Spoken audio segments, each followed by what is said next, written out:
Let me start with a continuous bilinear form. In other words, a function that has two inputs, two elements of x, and that provides a real number. Then there exists a unique bounded operator, capital A, that goes from x to x, and that is defined this way.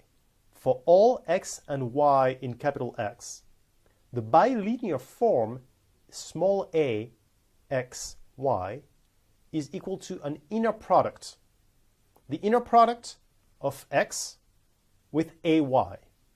So as you can see, a goes from x to x, so y is in x, a y is in x, and we do the inner product between x and a y, which is in my Hilbert space, capital X.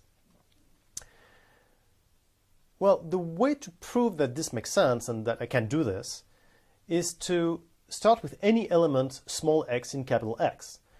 And I define f index small x of y as this bilinear form applied to x and y.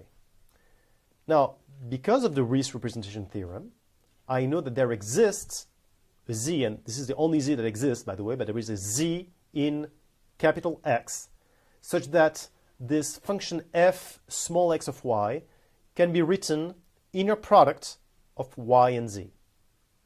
So what I have is that for any x in capital X, there exists a z in my capital X, such that a x y, small a, the bilinear form, xy, is the inner product of z and y. Now it's easy to define an operator, capital A, by simply saying that for any small x in capital X, I will associate the z that is defined by the Riesz representation theorem. So the definition of capital A applied to x is this z. So I can do this. And A is linear. Now, ax squared, that will be the inner product of ax with ax. So that will be the bilinear operator A applied to ax, capital AX, and x. But that will be bounded above by a constant, the norm of ax, and the norm of x.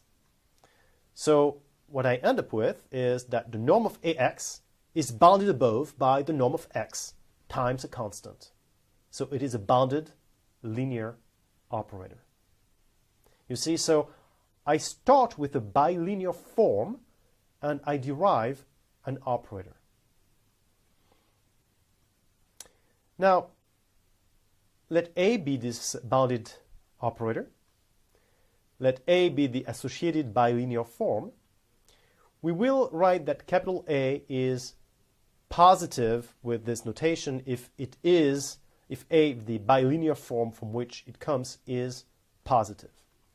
And we will also write A greater than B if A minus B is positive. I can also define the adjoint operator. I'll start with a bounded operator A, so it goes from x to x, associates ax to x. And from this bounded operator, I will define a bilinear form. Up to now, I did the other way around. I started with a bilinear form, and I created an operator. Here, I start with the operator A, and I define a bilinear form, small a, which is defined this way. A, small a, xy, is the inner product of capital AX with y. But this bilinear form, which is defined this way, can also generate in such a way the operator, an operator based on y.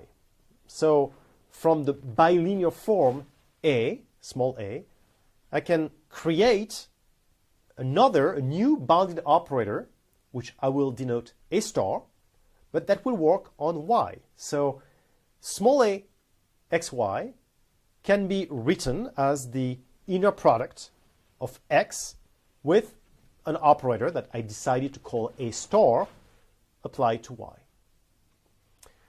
And A star is called the adjoint operator of A. And what we have is that the inner product of AX, Y is X inner product with A star Y. By the way, what would this adjoint operator be if we were in a finite dimensional space? A would be a matrix. Think about it.